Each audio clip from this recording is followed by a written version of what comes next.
Mets give us a little inkling into what is possibly going to happen this offseason. Dan and I are going to break that down. Skubal, Peralta, the bullpen, Alonso, all of the latest next on Metcast.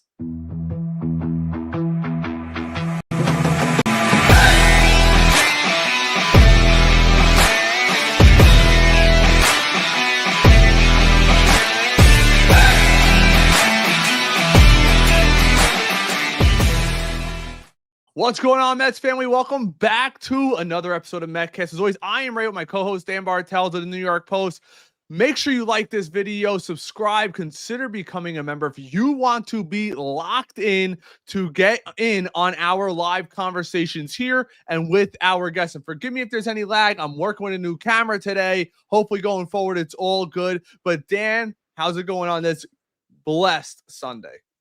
It's good. We got treated to some nice weather today, Ray. A little windy, but we're just trying to get through the off season, right? We got through a football Sunday today. Not good for our two New York teams. Great for me. Yeah, well, Hank from Mendoza. There you go. The Jets are feeling good. The Giants up 19-0. Jackson Dart 4 touchdowns. Tough to see them come out on the losing side today, but hey, to better days ahead and to more Mets coverage moving forward. Happy to be with you, Ray. Absolutely. And with that said, we have this over from Sleeper Mets Update. This is per Anthony DiComo, his column that he wrote out today. Mets officials may shy away from acquiring a center fielder on a long-term deal, knowing Carson Bench could be ready by mid-season, per Anthony DiComo. And I got to say right out the rip, that annoys the ever-living heck out of me. And I'm going to explain to you guys why. One thing that we've said, and not me myself, but a lot of Mets fans, and maybe there's some validity to it, Dan, talking about small market David Stearns. Don't tell me and don't try to sell me on Jose Siri and the crew, the Cedric Mullins type, the Tyrone Taylor, who's going to be on this team next year, starting next year in center field, because this reeks of that for me. And it really ticks me off because we need to solidify a lot of these positions. And what that tells me, it gives us an insight into what else is happening this offseason. If the Mets are planning on making Carson Bench the full-time center fielder, and I've even heard rumblings from people that I know throughout MLB talking about Carson Bench, the Mets think that he may be ready sooner rather than later. He has the potential, if he lights it up in spring training, to potentially break camp with this team, which sounds nice, but again, it's another gamble. How many gambles are we going to take? Tyrone Taylor, Jose Siri, Cedric Mullins, the gamble after gamble after gamble. Who's playing third, Vientos or Beatty, or is it McNeil? Is McNeil playing center, or is he playing second? What's happening with Jeff McNeil? What's going on with Pete Alonso at first base? To me, there's so many question marks, too many question marks, and this freaking season's not even over yet. But I will say this. It gives you an insight as to where the New York Mets are leaning. We could throw out Tarik Skubal. We could throw out Peralta. We could throw out all these guys, trading for a Ketel Marte potentially. But the Mets just let you know right there, Dan, where they stand. Carson Bench is the first prospect, batting prospect or hitter, that every team is asking about. The first round pick from a year and a half ago, lighting it up down in single A, getting promoted to double A, all the way to triple A in his first year Pro Bowl. The Mets are not trading him, which may lean to us not being involved in any of these big deals. Because we can sit here and say, Dan, well, Tarik Skubal, you're going to give up Tongue, Sproat. Nobody wants to give up McLean. But now if the Mets are already locked into having Bench in mind to potentially start this season, tell me he's off the rocker too. So the Mets' top 2 pitchers, or 3 pitchers, dare I say, prospects, maybe off the trading block, which takes you right out of the sweepstakes. Dan, this, in my mind, has Garrett Crochet 2.0 written all over it. I hope not. I certainly hope not, Ray. I mean, let's be honest. The Mets need an ace. This is something we've talked about ad nauseum at this point. There's not many aces left that are on the market, right? You really think about it. If Sandy comes available, he could be in that upper echelon of talent. Freddy Peralta, who we're going to address on this live, who is going to be having talks of his contract being moved by the Milwaukee Brewers. That'll be a conversation he's an ace-like guy. But Tarik Skubal is one of one. Like, if you can get your hands on him, all hands off. I'm in the minority. Like, I would trade anybody but Nolan McLean. That means Carson Bench. But it seems like the Mets aren't going to be willing to do that. So it really comes to a stalemate, if you will. We're playing chess right now, and the Mets are moving their pieces, and they're really trying to figure out what they're going to do. And they're at a point where they love the prospects so much. And David Stearns has shown us that he is a big prospect hugger, which is a blessing and a curse. You want to value these guys. You think they have talent. You want to be doing what the Dodgers are doing and supplementing the farm system year after year after year. But then if you have an opportunity to go swing for a Garrett Crochet, you miss the boat. So that is kind of what the Mets are dealing with right now. Skubal's one of one. You have to go get him if you can. $250 million apart, according to John Heyman, which just blows my mind. I mean, the fact that the Tigers continue to lowball Tarik Skubal is unbelievable to me. But yeah, you have to figure out this center field position. And if going into opening day, if you told me the Mets didn't trade Jeff McNeil, there's a chance he could be the opening day center fielder. And I know that sounds crazy to some people, but Tyrone Taylor's the fourth outfielder. Jose Siri is elected free agency. He's not in the Mets system at this time. You're not going to do anything with really center field because you believe in Carson Bench. So that's probably the best course of action is riding with McNeil and seeing what happens. You have second base options with Acuna. Jet Williams has to make it to the major leagues eventually. There's just too many other pieces moving around at this point. So, yeah, center field's been a black hole. We saw that last year. Jose Siri was atrocious. Cedric Mullins was atrocious. And Tyrone Taylor, yeah, he was great, but he wasn't consistent enough to be a starter at the major league level. So, yeah, you're going to have to figure it out, but it does seem like they're just going to be rolling with stopgaps until the middle of the season when Benj is ready. It's wild because we're talking stopgap measures again, Dan, for a guy. Can we all take a step back? Let's remember our last outfield prospect. Remember, everybody thought he was the next coming. Jared Kelenic. How did that work out? The Mets trade him to Seattle. He stinks there. Goes everywhere else in baseball. Stinks and is out of the league. Prospects are suspects. And I get caught up just as much as everybody else in regard to prospects. And I love them just as much as you, Dan. But let me ask you this. If Carson Bench comes up like Brett Beatty did, and everybody has the high expectations, first round picks, and he doesn't do well right away, and it's going to take him a year or two to acclimate, you may be going into next year's second half again with Tyrone Taylor in center field. That cannot happen. For me, the great organizations, look at LA. LA still, to this day, believe me or not, still has top prospect after top prospect after top prospect. What does that tell you? They operate as if they don't have any prospects coming through the system. That way they can either trade them or force their way to the major league level. They have top outfield prospects. Hell, the Dodgers last year had 3 of like the top 15 overall pitching prospects. What do? They go out and get Blake Snell. They go out and get a Roki Sasaki. They don't operate as if they have guys coming through the system, and that's what separates them from everyone else in baseball. I mean, we see this report, Dan, from John Heyman just yesterday. The Dodgers are expected to pursue Kyle Tucker this offseason. Think of how nuts that is.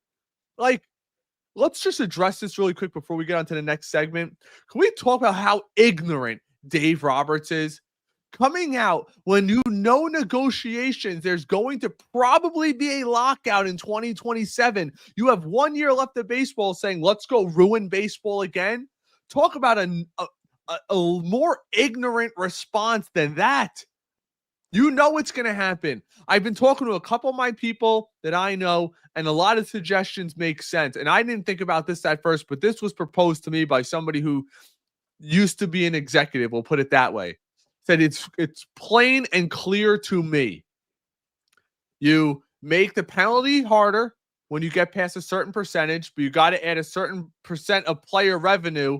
Like the money that's taken has to go back to the player. So when the Pirates are getting $45 million back in luxury tax, they must spend that. When you're above a certain threshold, you start losing picks, not just going further down in the draft. And you get rid of deferrals. They are completely illegal. It's the only sport that has them. They're not allowed. So Ohtani's contract goes back on the books for $70 million instead of $2 million like a couple years ago. And it might just be where it's not retroactive. It might be now. That's why it was kind of big that Steve Cohen gave Juan Soto $150 million up front because it's not going to count towards the back end. You do that, I'm telling you, the Dodgers are not going to carry a $700 million payroll. And once you're past $400 million, it's a 250% tax. That's what was recommended to me, which that means Ohtani, instead of paying him $70 million, you're paying him $200 million under that cap. Solves it very quickly. So the teams that don't, you're going to want teams going under, because the lower level teams like the Pirates, the Cardinals, I don't want to use the Cardinals in total, the Rockies, the Miami Marlins, they'll be getting $70 and $80 million a season just in luxury tax revenue that'll be forced to be put back into baseball. That's how you solve it. A salary cap. I spoke to, I can't put it out there, a former New York Mets, his son that I'm pretty close with, said, I was talking to my dad, under zero circumstances there will ever be a salary cap in baseball. The sport will be shut down before that happens. So I just want to put that out there, Dan. I don't know if you have any thoughts on the Dave Roberts situation before we get to the latest on our next segment. Yeah, I think it's interesting, right? When you think about a salary cap, you have to have a salary floor at the same time. That's going to be the big thing with this CBA. Like, I'll get to the deferments in a second, but strictly speaking, from a financial perspective, thinking about the CBA, there is going to be a lockout. There is no doubt. Everybody knows it's coming. The players know it's coming. The owners know it's coming. It's going to be the big topic of conversation when you're talking about a salary cap that the owners generally want, and then you want a salary floor, which the players generally want. And there's two mindsets here at play, right? You have the owners that aren't Steve Cohen that are basically saying, hey, we don't want the big market teams to just spend out the wazoo. They have to be capped at some point where they can't spend past, let's say, $350 million on their payroll. But then you have the players who are sitting there and saying, we want a floor. We want a competitive landscape across baseball where you're sitting here and saying, I need the Pirates to spend money. I need the Guardians to spend money. The Pirates, the A's, the Rockies, even the Red Sox. People think they're a big market team. They don't spend nearly enough as they could be. So that is something that baseball is dealing with right now. With the deferments, I have to go against you here, Ray. I do think deferments, in a sense, are good for the game. I think it, on a personal level, some players like a Sean Manaea, you want $10 million deferred every single year, that's fine. But at the end of the day, you need to put a cap on the deferments. You have to say, maybe it's 20%, maybe it's of the whole payroll. I'm not sure how they could go about it, but they have to have a certain percentage where they say that the deferments need to end here. You can't just defer $100 million and say, oh, we'll put it off till 2035 and worry about it then. That's not fair. And you have to really think about these things moving forward. Like, the Dodgers are going to be bankrupt in a couple of years. They are. Like, they might have all the TV revenue coming in and stuff, but they're going to take a massive hit on their books because they deferred a lot of their money. So I think it's something we're dealing with right now. I really do think at the end of the day, baseball's in a weird point because you have these owners that they're rich enough to spend. They are just hurting the game. I mean, we talk about it all the time, Ray. If you're a Pirates fan, you're sitting at home saying, we have the best pitcher in baseball, and you can't build around him. That is a problem. So I think moving forward, you have to figure out these things. And I just don't know. The whole CBA and stuff, it's going to be so interesting because it's coming. We know that it's going to happen. And the media revenue sharing, the TV deals, there is just so much up in the air at this point. And also expansion. I think you go from 12 teams that it currently is right now, and I think they're starting to look at 14. We talked about the expansion of the divisions. I am fully against that. I truly am. I don't want to be in a division with the Phillies, the Yankees, the Red Sox. I'm perfectly fine where we are. But you're going to get all non-salary caps in one division. The Pirates, the Marlins. I mean, you might as well throw the Rockies out there. It's bad. So it's something that baseball is really struggling with right now. And I don't know what the answer is. That's what they're going to have to sit down and really figure out. But you have to have a salary cap, but you can't have a cap without the floor. I don't even think baseball should have a salary cap, if we're being honest. We've What seen if they went to like an NBA model yeah, where there's a yeah. cap, but it's soft? Well, actually, you know what? They have that now. The fines in the NBA are Well, crazy. You know, and luxury. What you do is you make it so absurd. I read one article, Dan, and I'll tell you this. They said, and I don't know if it's true, but I saw it all over the place. I'll just throw it out there. Allegedly, the Dodgers already made back the entirety of Ohtani's contract because of jersey sales in Japan, television in Japan, media coming in, sellouts. I mean, you look at their games, there's got to be something. And I'm not saying a salary cap. I don't want it, obviously. You know, this is not the Will Pioneer. I don't want a salary cap, but I will say, like, you got to make it tougher to spend up there. You can't have a team spending. If you take all the deferrals that they're deferring over $1 billion right now, the Dodgers. Imagine that they couldn't do that. You know, and my proposal with that whole it goes back into the league. Players should love that because that means a guy like Brian Reynolds on the Pirates, they'll pay a Paul Skeens because they'll have the money. They'll be getting $80 million a year from luxury tax plus whatever revenue they got. Maybe their payroll jumps to 110. It could be more, competitive. That's where I look at that. It's Dave Roberts, man, Dan. I can't believe the comments out of it. Let's ruin baseball again. Yeah, it's not good. And real quick too, Scott Boras, who is not liked amongst baseball people. I think a lot of fans, of course, with Pete Alonso, Brandon Sproat is the agent of Scott Boras too, or Scott Boras is the agent of Brandon Sproat. We don't generally like him, right? But I think he proposed a really good idea back in February of last year. He said that every team should basically be responsible for, it's like an audit in a way, if you want to think about it like that, where every percentage of what they're spending on the players themselves has to be recorded and documented. You have to have that number out in the open. The Mets make $500 million a year off concessions, hot dogs, parking, tickets. How much of that money are they putting back into the team? I think that alone can kind of solve a lot of these issues where we just say, well, where's all this money going? Like, that's one thing the owners have never opened the books. They're not going 100%. To. So Scott, if they're not going to open the books, you can't ever have a salary cap. He was right on something. The players are never going to agree to a salary cap. They're not. It might be modified where, think about this. Remember that tax? It was designed to hurt Steve Cohen, and all it did was allow the Dodgers, the Padres, and everybody else to blow out their payrolls. You just got to make it stricter. You got to make it where there's different tiers. And maybe you base it off the bottom. Maybe you make it based off the bottom payroll. We're going to have a certain floor. So if the Tampa Bay Rays are spending $80 million, no one can have 2.5x their payroll. Otherwise, it's 110%. At 3x, it goes to 200%. At 3.5x, it goes to 300%. Make it something crazy absurd where, think about this. You have Juan Soto available. Any other sport, you literally have, what can I compare it to? I don't know. You have Josh Allen becomes available at 25 years old, and he's a free agent, and only 5 teams could be in on him because they have more money than everybody else. That just, that doesn't make sense. No, not at all. We can keep it going. We'll get back to this a little bit. Dan and I and I put a short out on this last week. I know it got a lot of hits with you guys, and I appreciate it. A lot of thoughts were bouncing back and forth in regard to Tarik Skubal, Dan, in a real trade, because maybe you feel different, Dan. Let me know, and we'll get to some of your guys' comments. I'm very nervous to trade for Tarik Skubal because his agent, Scott Boras, he is not signing an extension.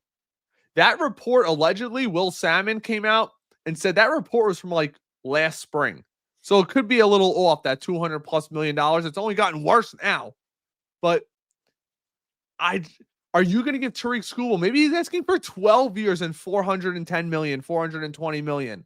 I just don't think an extension right now is going to happen. Same thing with Corbin Burns, Max Fried, all of these guys, when they get that close to free agency. Look, Pete Alonso, think he would go back right now and take that 7-year contract the New York Mets offered him? I do, but it's not happening. I don't think he's going to sign under any circumstance. So any deal you guys are willing to make right now, you have to contemplate. He's not signing an extension. So who am I giving up? I keep seeing Met fans say, oh, you know what? They could take Sproat, Tongue, and Jet Williams. If you don't win it all next year and going into 2070, you look at your farm system, and now we have no pitching all over again. I mean, my biggest fear is the Michael Fulmer effect, Dan. We got Cespedes. It worked out because we re-signed him. But if we didn't, and then Fulmer goes and wins Rookie of the Year, Cy Young finalist the next year, you're looking back like, what if Brandon Sproat ends up, becoming an all-star? Jonah Tongue turns out to what a lot of people, and I'm not as high on Jonah Tongue as everybody else is. I think for good reason. I've give you guys my reasons. If you don't know, look back one of our prior videos. But that's like, what if that happens? And we're sitting here licking our wounds. Dude, let's not forget what happened just 2 to 3 years ago. Pete Crow Armstrong, you think we could use him, Dan, last year? For 3 months of Javier Baez? And remember, the Mets made a big offer to Baez, and he still left. Go look. The Mets offered him, what was it, $150 million? And he left for Detroit. Detroit, who was a terrible organization at the time. Because let's be honest, players always go for the money. And would you be shocked if LA didn't get involved with their farm system? You see all the Boston Globe reporters talking about the Boston Red Sox getting involved. Anybody who thinks you're getting Tarik Skubal for just Sproat Tongue and some Joe Blow, number 30th prospect, it ain't happening. So, Dan, what are you willing to risk? You tell me, because I still can't come up with a package in my head where I'm like, that's it. That's the package. I gave my package pause, but I did, and I'm going to stick close to it. Obviously, you tweak things, you move on, and you kind of make adjustments as life moves on. You have better clarity on the situation. Listen, I think David Peterson would be in the trade. I think he would be. He's in a walk year. He has value. I think Detroit would take him. We're hearing out of Newsday this week that Brett Beatty is enamored by Detroit's camp. So I'm 2 for 2 on my package, and I'm sure a lot of you guys have seen it by now. It got a lot of views and all that kind of great stuff and doing well on Instagram for us, right? But that's not the point. Like, I gave up Jonah Tong, I gave up Jet Williams, and I gave up Ryan Clifford. And a lot of people said, naturally, Dan, that's too much. What are you doing? Listen, do you want Tarik Skubal or not? Because there's going to be teams that give equal offers to that. And I had a lot of Detroit fans coming in my mentions and DMing me and saying all the like. It's a pretty good deal. I would do that. And at the end of the day, I think that's a sign of a good deal, that the Mets fans are saying, oh, it's too much. And then Detroit's sitting there saying, okay, maybe, we'd be willing to do that. So I think Brett Beatty would be in the deal, as unfortunate as that is. I don't want to trade Brett Beatty, but again, do you want Tarik Skubal or not? There's workaround deals, right? You could package a Vientos and a Senga and get a Skubal and something like that instead of a Brett Beatty. We all understand, but you have to put your best foot forward. So I do think, again, I'll get to the Evan Roberts thing in a second, but Peterson, Beatty, that's a good start. Jonah Tong or Brandon Sproat, one or the other, whoever Detroit wants. And then I'm okay with a Jet Williams or a Ryan Clifford at the end of the day. Like, if you bring back Pete, which is a big topic of this offseason, you don't really need Clifford for the next 4 or 5 years. Yes, you would love to have that left-handed bat. You'd love to have that guy who could spell Pete at first base better than Mark Vientos defensively. I think that is a good value play, and I think it would be something that Detroit would be interested in. Now, Evan Roberts gave his proposed trade. We love. I never seen it. You want to go over really quick? Yeah, I don't have it specifically. I'll pull it up right now, but he proposed Francisco Alvarez. And when you think about for Skubal? For Skubal, because their catcher is Dylan Dingler at this point. It's clearly not the same return, but it is something to think about when you think about, hey, do we need Alvarez moving forward? We talked to Ernest Dove the other day. The catching position for the New York Mets is not really good as we thought. Daverson Gutierrez, Ronald Hernandez, these guys that we really thought would be good players at the catcher position just haven't been at the minor league level. So that's something to consider. But when you think about what Evan was proposing, he threw in Francisco Alvarez, David Peterson, Brandon Sproat or Jonah Tong, and Jet Williams or Carson Bench. So Oh, those 4 players, not far off from what we were kind of saying. yeah, but Dan, can we just say one thing really quick? Even though us Mets fans dog on him all the time, Alvarez has a ton of value. How many good young he'll be 23. 23. We sit here because he had the number 1 prospect rank all over him, think he's supposed to be a superstar right away. Have we not seen enough flashes? That, to me, that's just way too much. Jet Williams was the number 1 prospect in the entire system heading into 2024. Into 2025, it was Brandon Sproat, then Jet Williams. Guess who was in 2023? Oh, yeah, it was Francisco Alvarez. So you're giving up your number 1 prospect of the last 3 years, plus David Peterson, which I don't know why Detroit would take him. I know a lot of people throw him in there. I'm not saying he's a bad pitcher. It's just you're in the same situation. The guy's a free agent after next year. Now you get a major leaguer back. Maybe you flip him at the deadline. But I think it's funny that we're having this conversation now. I had a great conversation. I reported earlier. It kind of went viral earlier in the week. A former MLB scout that I was talking to about a couple things.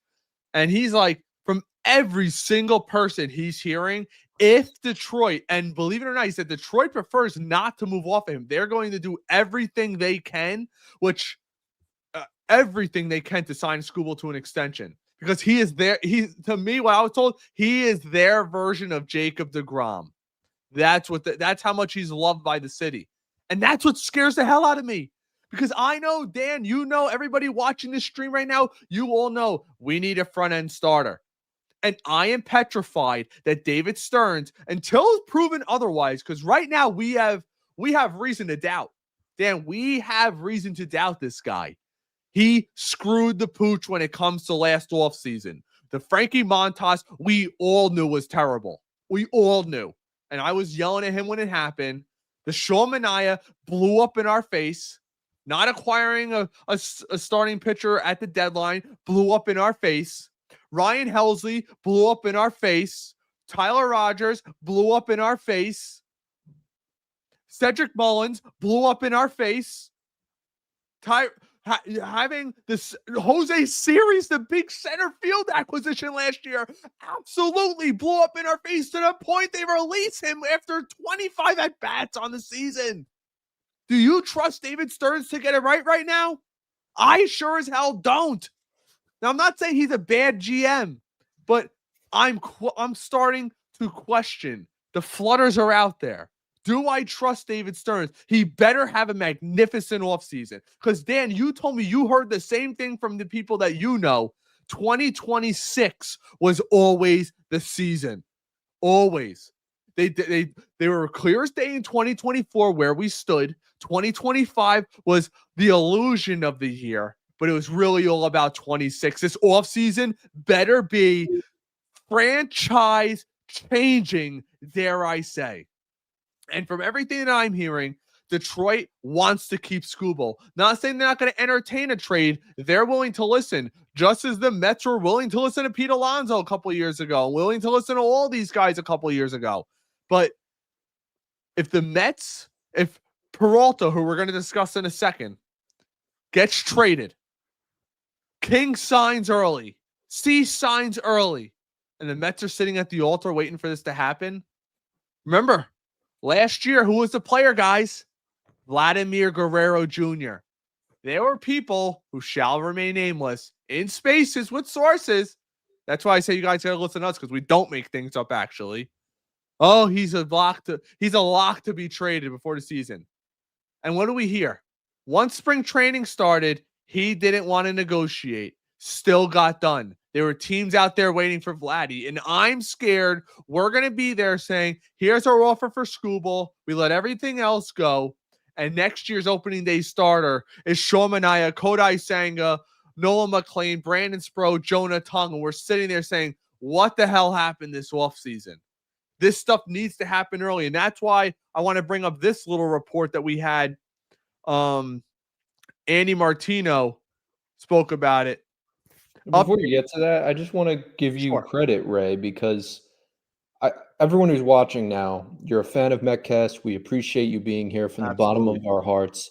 We do this for you, and we do it because at the end of the day, we love baseball. We love the New York Mets. I see a lot of people on the internet, and they're going to remain nameless. But if you're watching, great. If you're not, probably not the way they talk about us on the internet. At least Ray knows people.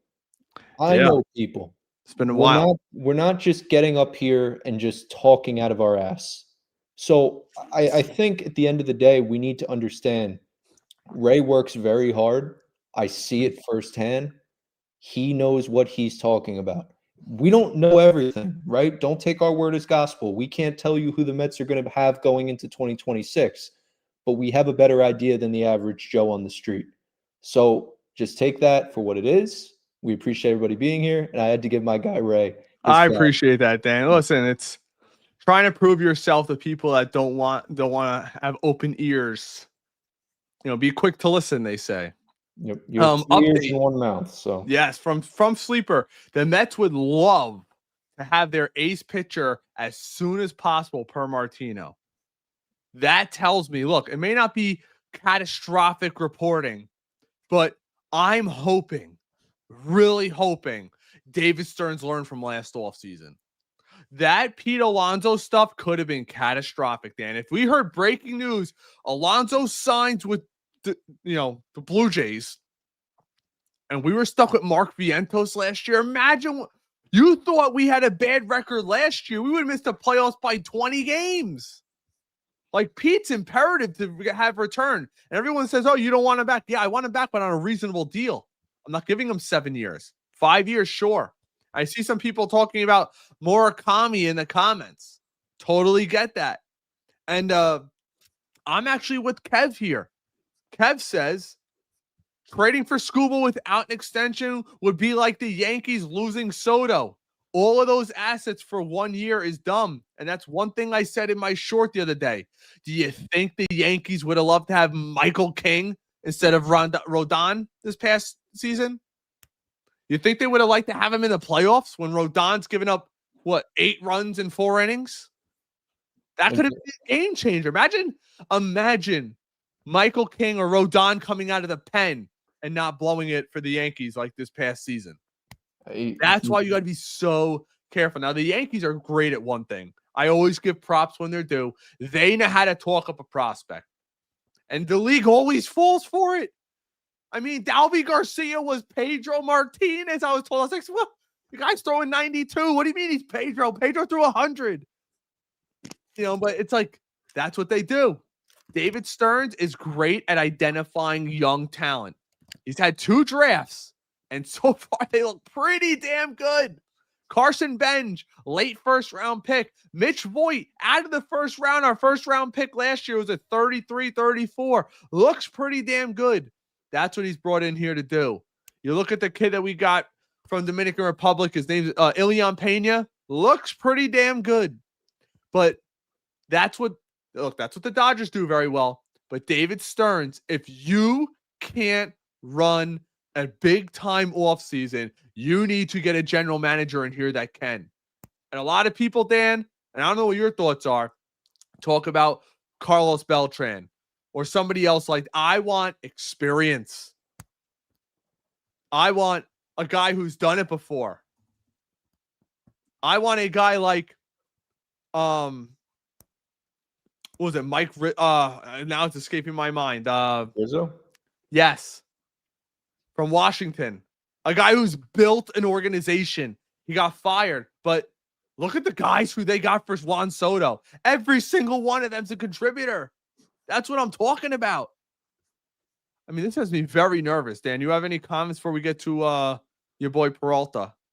Yeah, I mean, we talk about extension talk, right? I think the Yankees would have liked to have Juan Soto for their playoff run this year, and they gave him 1 more year and $5 million less than the New York Mets. So it's not like I hear Yankee fans saying, oh, we didn't want Soto back. Well, the front office did. I mean, they definitely gave him a sizable number. So that's number one. And then with Skubal, like, you trade for him with the idea of extending him, and you don't do that without having that money in place, which the Mets clearly have, If it's 400 million, I'm paying the 400 million. Like, Well, again, that's what. Yeah, when you trade him, you got to know you're paying it up. well, and I look at what the Red Sox did. I forget the numbers specifically, but I believe I'm correct. 6 years, 170 for Garrett Crochet, the extension they had. They traded for him, gave up a guy who was really good in Kyle Teal, some other supplementary pieces.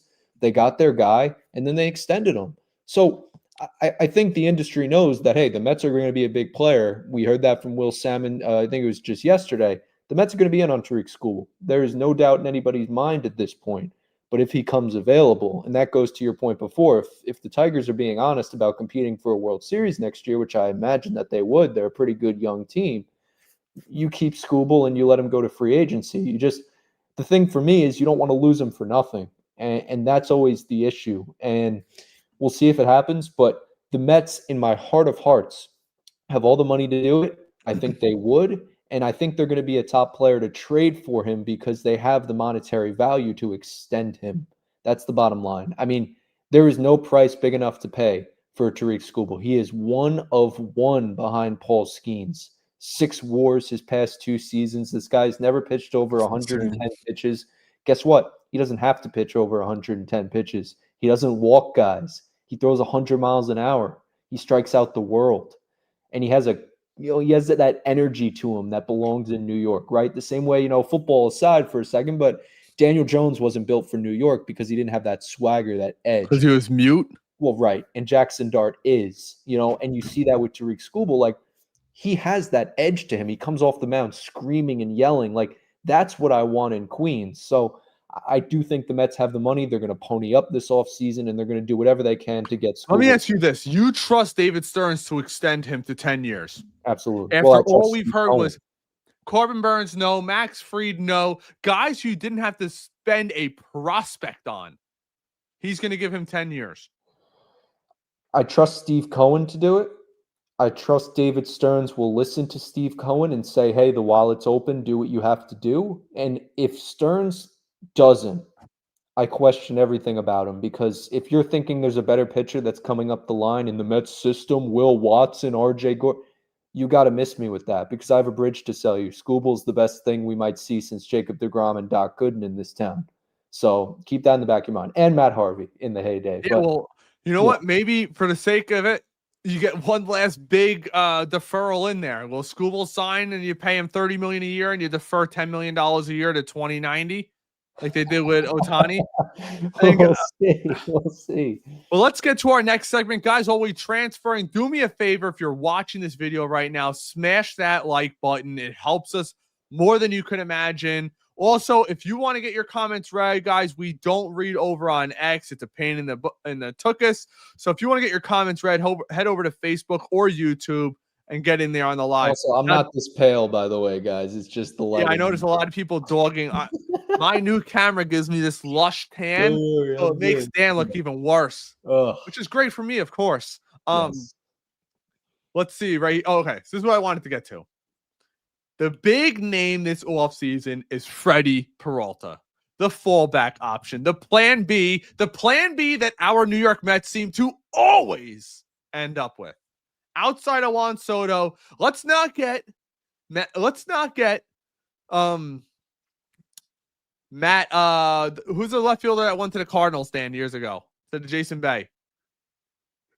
Left fielder, outfielder. I don't know. Come on, chat. Left fielder. Great player. He was a Rocky. Josh Reynolds? Bobby Jones? No. Come on. All right, somebody in the chat's going to tell me. See if they could beat Dan. Anyways. Yeah, I don't know.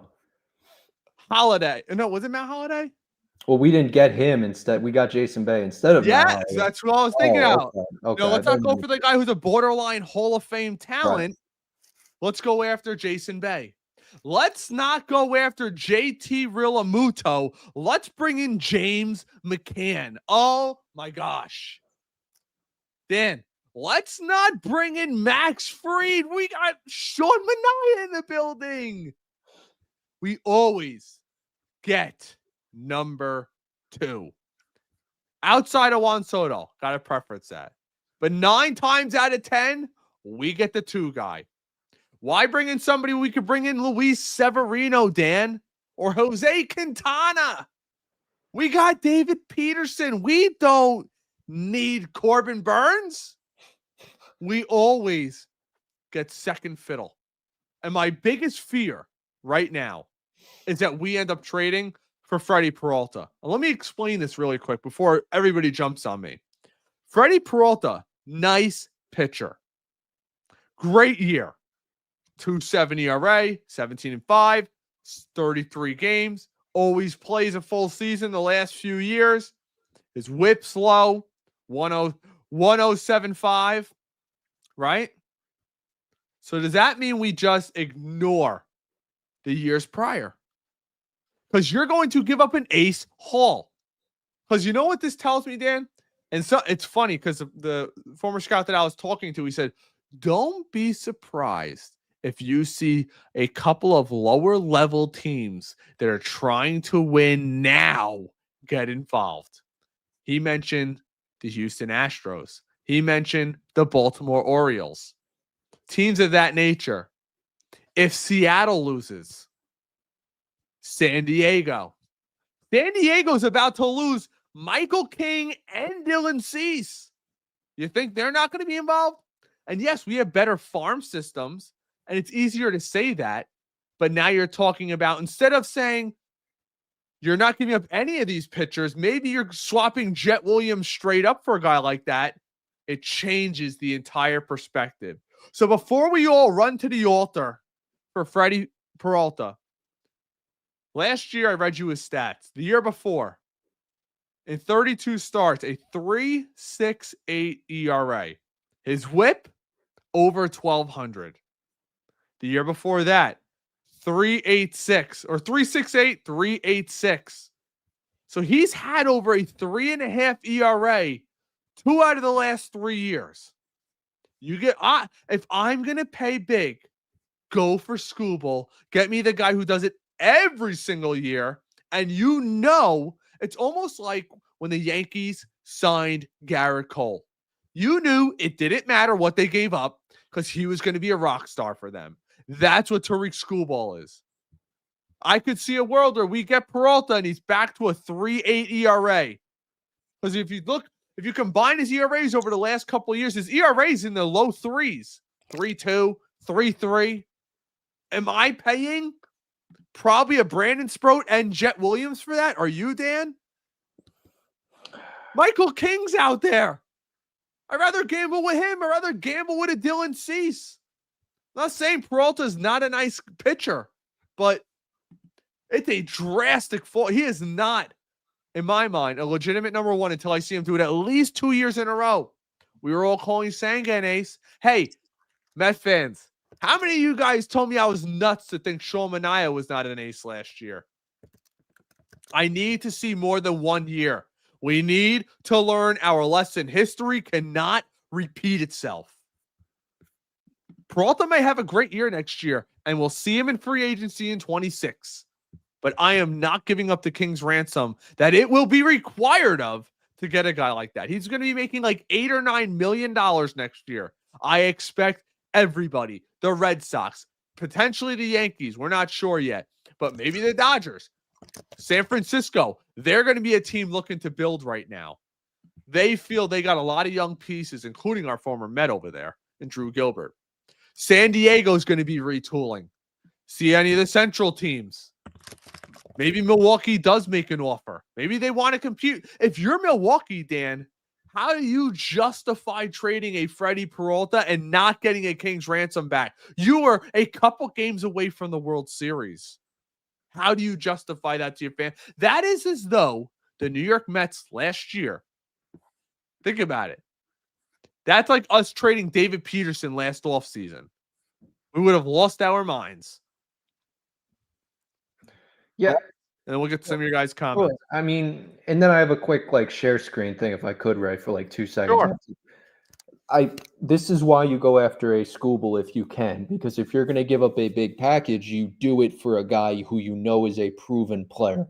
Not to say Freddy Peralta is not good. He had a really good year this year, and he is in that category of aces, right? I know there's 1A, 1B aces. We've talked about it. he's coming off a very, very good season. Just for reference, he gives you innings. That's something that he gave the Milwaukee Brewers this year, 176 innings pitched. It's pretty good. He was an all-star. He showed that he can have a 5.5 WAR. He made 17 wins. He's got 17 wins this year. That led the league. So I know it's not all about wins. These are all kind of minutia stats at this point. But he takes the ball and he pitches. And that's been something that has been a bugaboo of the Mets. They haven't had a guy at the top of the rotation that can do that. I think Peralta would fit well. I think he would be a guy to go get. But you're right. Milwaukee's going to want a king's ransom for this guy strictly because it's the finances. He has an $8 million player club option for this upcoming season. That's a really good deal. So, and credit, who gave him that deal in Milwaukee? David Stearns. He gave him a 5-year, I believe, $56 million deal. That was really good for him at the time. But now you're seeing it when he's evolved into the player that he thought he would be. Similar with Sandy in a way. It's not the same 8 million to 17, but these guys are underpaid. Same thing with Pablo Lopez in Minnesota. That's another guy people don't talk about because the Twins are going to ask for the moon. He is making way less than what he is producing on the field. If you're the Twins, you're sitting there saying, I'm fine. I don't need to trade this guy. If I do, I'm going to ask for a lot in return. So that's kind of what we're dealing with Milwaukee right now. Now, I'm just going to share my screen really quick. I threw this out on X, guys. I'm sure some of you have seen it. I just wanted to play this game real quick. And, it builds your own rotation, right? Want me to go first? Yeah, go right ahead.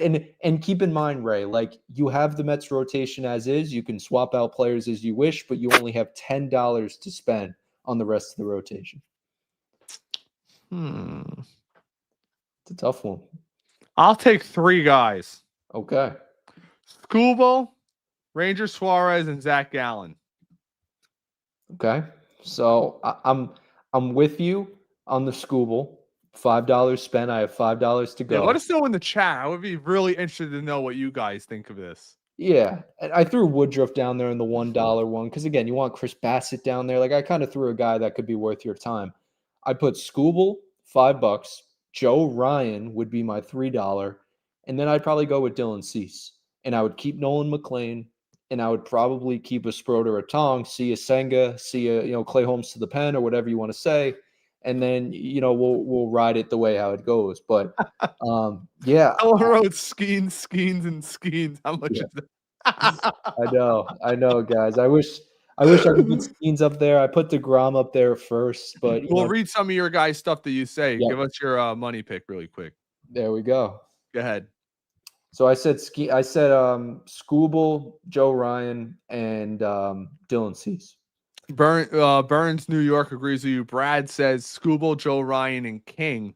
I like King, man.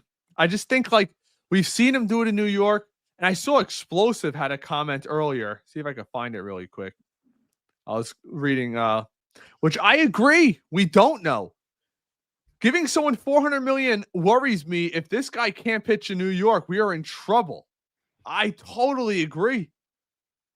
I mean, we don't know, Dan. Think about if it doesn't work out. Do you have him pitch 6 months here? It's a tough one. I don't know. We'll get some of your guys' comments right now. Make sure you like, subscribe, and yes, I see some people in here being a little mean in the chat. Try to keep it a little friendly in here. A lot of you guys defending us over here. Some people trying to attack us over our politics, but that ain't gonna happen. Ain't gonna happen. God is king.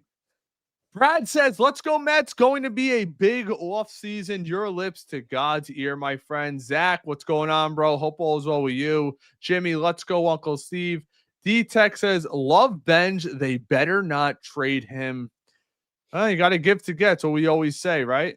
BG says, why does everyone want us to give up the farm to pay a king's ransom for a 30-year-old pitcher with 1 season to control? Very Wilpon era-ish. Can you blame him, Dan? No, it's in our DNA. We're scared. We don't want to pay these guys, but you're going to have to. That's the bottom line. You're going to have to. Radiant says, no thank you on Skubal. Team has 100 holes that need to be filled. Build a complete team, then get Skubal. Use prospects to fix entire team via trade. not for one guy. Then we have 600 holes. I'm not too sure about the million holes. It depends on what you think about a guy like Brett Beatty, what you're giving up. If you're not giving up major league talent, I'm one of those guys. John Harper said it as well. Joe DeMayo told me this as well. They believe Brett Beatty's going to get the full-time reps over at third base. So if that's true, and dare I say it, Carson Bench is really a lock for center field, you're really only fighting for one position here at second base. Are you keeping McNeil or trading him? How good of a player do they think Jet Williams will actually be? And I love Jet. I think he should be the leadoff hitter at some point next year. I would try to trade Acuna. And look, we all loved him at one point. We all, including myself, at one point called this guy untradeable. But if you could find someone who's going to give you value for Ronnie Mauricio, see ya. Dan, what do you think about that with Mauricio? I wish they put him in the outfield at some point in his career. I think that'd be good for him. People don't talk about that enough. We need a center fielder to get us through halfway through the year. All right, well, he can handle it though with his knee now. I mean, I think he should be fully past the knee. It's been almost 2 years at this point, but I hear you. And yeah, I mean, I would definitely utilize him in any way that we could. I'm a big Mauricio guy. I think he's shown that potential this year. It is there. I do like him still at third base long term for this team. And that's if you trade Beatty, right? I do think when push comes to shove, you can always move Beatty to second base.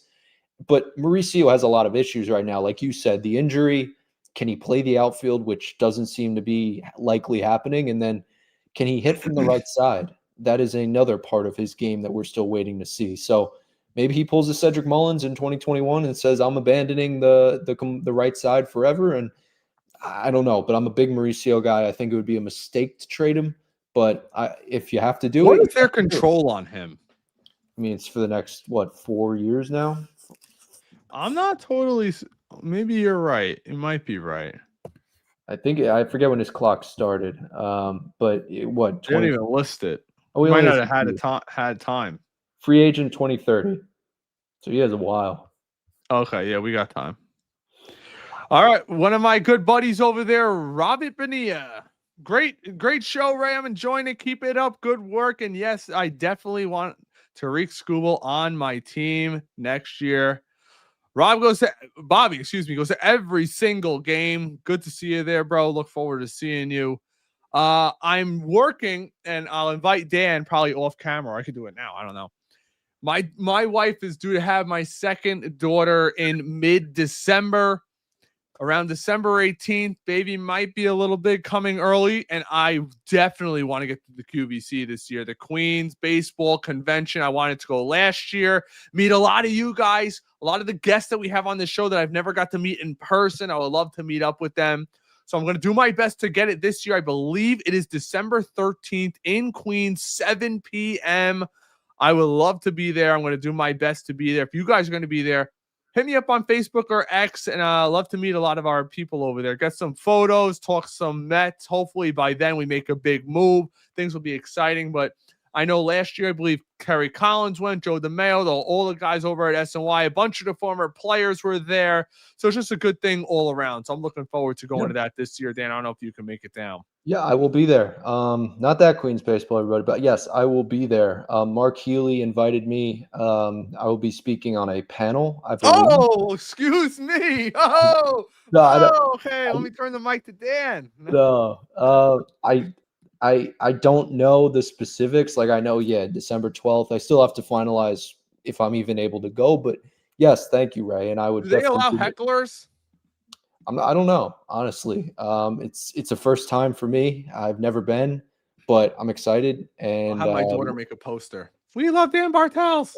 No, but yeah, it should be cool. It should be cool. So if there's no Knicks games that night, Ray, I know you're a big Nets fan, but the Knicks are the talk of the town. So if not, I should be there. So it should be fun. Sweet. Let's get to maybe it's charging. Guys, I'm sorry. I'm using this new camera setup, all new to me, and I'm nervous that it'll just go dead midstream. Get to some more of your comments. Brad, another one of our members checking in. Guys, remember, become a member. It's the best way to support the channel. Believe it or not, it does help us get guests because they don't come free. Brad says they were worried about Steve Cohen, but they should have been watching the Dodgers. Bro, we all know what it's about. We all know what it's about. Ray, appreciate you checking in. Steve Cohen needs to make it happen. It's time to go all in. Been saying that for a while. Steven says, let's get Bregman for third base. Interesting. If you're not, and it's something that we've talked about a little bit, Dan. If you're not going to get an ace, I can't even imagine. But money is money. Doesn't cost prospects. If he opts out, which he will, I would be comfortable with a Bregman at third and a Beatty at second. And I'd be then saying, you know what, Jeff McNeil, if we don't get anything for you, you, Carson Bench, and everybody else are fighting it out for center field. And I will let it ride. I would put Bregman. What would your lineup be in that scenario? I am one of those guys. I want Nimmo back leading off. Go back to being what you're doing. Get back to that mid 300s OPS. Stop swinging for the fence. Because if he could lead off, I want Francisco Lindor driving in runs, Dan. What killed this team, killed us during that 2-month period. The bottom of this lineup had a sub 200 batting average, a sub 200 on base percentage. Francisco Lindor, every single time he came to the plate, there was nobody on. So if you could sell me this, Nimmo, Lindor, Soto, Alonso, Bregman might be the best 1 through 5 in baseball, or number 2 to the Dodgers, but you are right there. Bregman, and you put Beatty right behind him. If Beatty continues the season that he had last year, you can live with a subpar 8-9. If Alvarez continues to do what he's projected to do, continues his growth path, this lineup could be so deadly. And if Carson Bench, dare I say, is the real deal, it completely transforms this lineup. And getting a guy like Bregman allows you to save those prospects that you don't plan on using to go get the big pitcher. Dare I say, too, a Michael King and a Tarik Skubal. If that's your offseason, I'm selling you guys right now, Dan. Give me your thoughts. Bregman, Skubal, Michael King, Edwin Diaz, Pete Alonso. I think it's doable. It's a home run. That's a home run for me. I'm all for it. Love Bregman. Think he's a great player. The Mets had the opportunity to go after him last offseason. They kind of turned it down. They didn't even give him an offer. I thought that was a mistake because we just didn't want this carousel at third base to continue. And you can't have it continue going into 2026, one way or the other. I think we've all decided that Vientos is not the guy defensively to play third base. Mauricio, we're still seeing what he is coming back from injury. There's still some unknowns.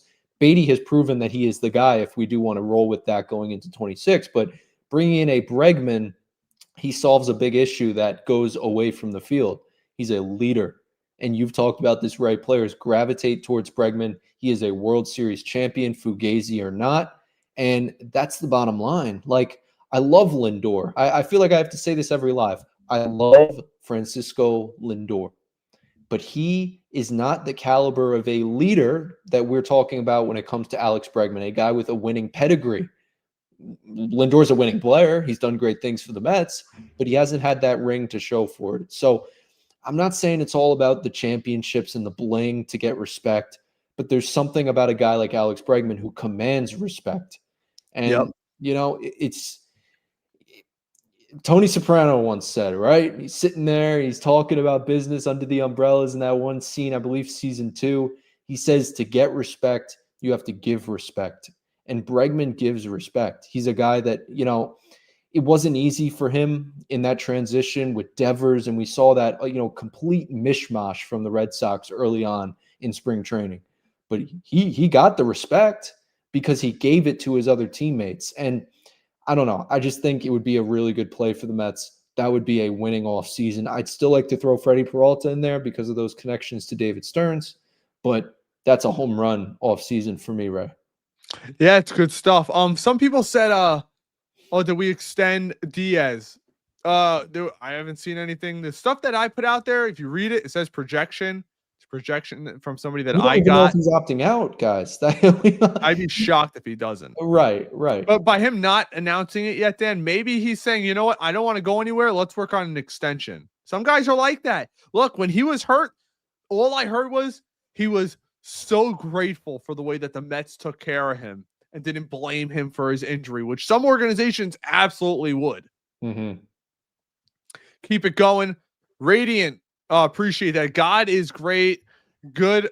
God is one. Remember your creator. Amen to that, brother. Follows up with, do we have a good example of Stearns? When he had money to spend, spent it well. I think the problem, I don't trust his spending.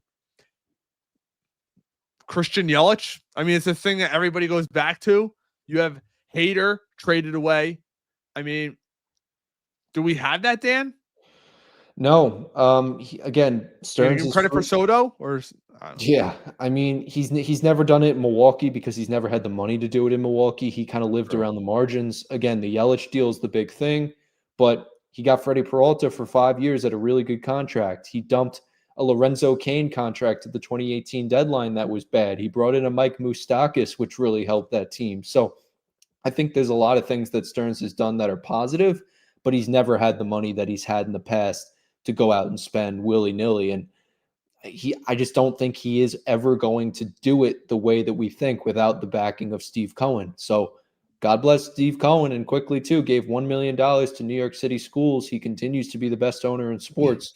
Has So nothing to do with the casino, I'm sure. yeah, but again, at the end of the day, like Stearns has never done it because he's never had the money. But now that he has the money, I think he's still not going to do it because again, Cohen has the funds and the partnership between the two, it's a really, really good thing. I think they have to work it out. And we saw it with Soto, but let's be honest, guys. Anyone that says Stearns got Soto to Queens, that is just the furthest thing from the truth. So this offseason, yeah, they evaluate, they see, okay, can we extend Skubal? How much can we spend, Steve? And then they work out a price. So yeah, I he's never done it, but I don't think he's really ever had to, and I don't think he ever will have to with Steve Cohen now backing him. Yeah, it's going to be interesting to see if Steve actually puts the pressure on Stearns. I mean, Dan, think of how much stuff they have to do. It's got to be done right away. Diaz, Alonso, what pitchers are you going after? It's not last year. You can't sit around and wait for December for everything to start breaking because other teams are going to make moves while you are stagnant. Things are going to have to happen, and they're going to have to happen pretty quick. Zach says, another one of our members, Zach, what's going on, bro? He's all talk, Ray. I don't think he's going to do anything but small market crap. Let's hope. Let's hope not. Let's hope Klub, not. another one of the members. Klub, hope all as well, bro. Change your profile picture. That's terrible. Stearns will make a hell of a trade for Skubal and then surround him with bum pitchers that he thinks the non-existent pitching lab can fix. Definitely a fear, right? I mean, are you still a believer in the pitching lab, Dan? They canned Hefner. That's number one. So I don't know how much they really believe in stability with the pitching lab. It's going to be a new, foundation, whoever they hire for pitching. But I do believe that it is a good tool. I just think people overrate the pitching lab. They think it's, again, this mythical place where players come in and then they come out and they're this Robotically transformed. right. I think we overvalue it as fans. I still believe in it, to answer your question. Yes, I still think they can bring in guys and make them better, but that shouldn't be the goal of the Mets. We've done that. We've done the Griffin Cannings. We've done the Frankie Montases. I need proven guys that don't need a pitching lab. Maybe they can work on a specific pitch, sure, but to transform them the way that we think, no, those days are far behind. Because let's be honest, the Mets were ahead of the curve when it came to the pitching lab. Now every team in baseball has a pitching lab. Yeah. NYC says, I think Skubal can be a leader as well as bringing passion to this team. I agree. Yep. Look, I think the Mets were very leaderless last year. When you hear Starling Marte was the undoubted captain from Juan Soto, that's an issue. At least that's how I see it. Sure. I agree. See, let's get to a couple more, guys. Make sure you like the stream. Appreciate it so much. It's almost over 1,300 people in here. It's wild, man. On a Sunday night, we all love our Mets. Brad says holding back prospects is why the Mets don't have Garrett Crochet. Yep. Dan talks about that a lot. That's it. It would have been Acuna, Sproat, and Jet Williams, and you could have had Garrett Crochet. Probably maybe one more piece, but it's ridiculous. And we'll leave off with this. Steven says, I would trade Mark Vientos Peterson to Twins for Joe Ryan. I don't think the Twins do that, but Joe Ryan's another target that I know you have, Dan. Love Joe Ryan. Great pitcher. I love his delivery, too. We don't talk about delivery enough. Like, he can hide the ball well. He's deceptive. He has really good stuff. We saw Cam Schlittler and Joe Ryan battle it out. For those who watched some Yankee games, yeah, it was a really good battle between the two early on in this year. I really think he would be a really good guy to go get. And if you told me we got Joe Ryan as our headliner, I wouldn't be that upset. I really wouldn't be. Even if we missed out on Peralta, maybe we get a Framber, maybe we get a Dylan Cease. But if we're going into opening day with Joe Ryan as our number one, that's fine with me. Guys, next stream we'll be getting more into a lot of the free agent infielders, outfielders, the Bellingers, our thoughts, what we're hearing. And I got a couple maybe surprises in store for you guys. But that's all we got for you guys today. Make sure you like, subscribe, give us a follow over on X, follow Dan on X. We're also on Instagram, a little bit on TikTok, which I'm not a fan of, but appreciate you guys all hanging out on this Sunday night. God bless. Get some good sleep. Have a great week at work. Hallelujah. Take care. Peace, guys.